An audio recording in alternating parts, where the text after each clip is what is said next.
Como remover unhas postiças? Vamos na primeira tentativa. Detergente, água morna. Você vai colocar, né, um pouco da detergente na sua unha. Depois você vai deixar alguns minutos dentro da água morna. Vamos fazendo tentativas, tá?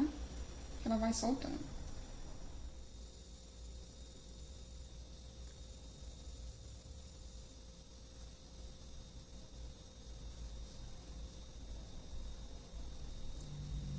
Ó, já tá começando.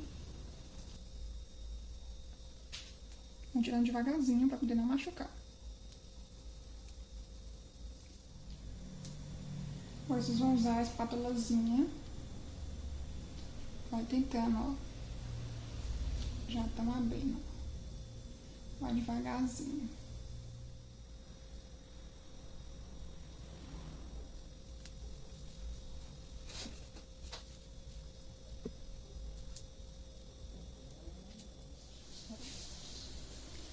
Prontinho.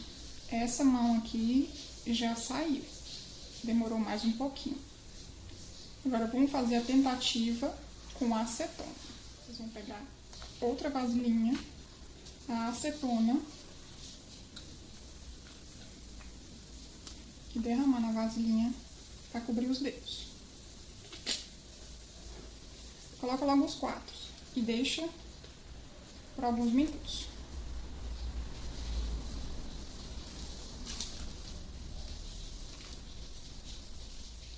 Passado alguns minutos, vamos fazer a primeira tentativa. Ó, a unha já fica super frágil, começa a quebrar, facilita a saída. Use uma espátulazinha também para ajudar. Ó.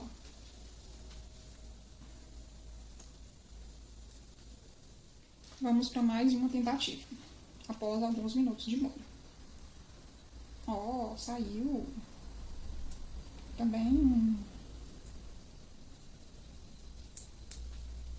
Uhul! Pronto! Eu achei o acetona bem mais rápido. Prontinho, agora para tirar essas partes ainda do Super Bond, vamos aproveitar a própria acetona com algodão e vamos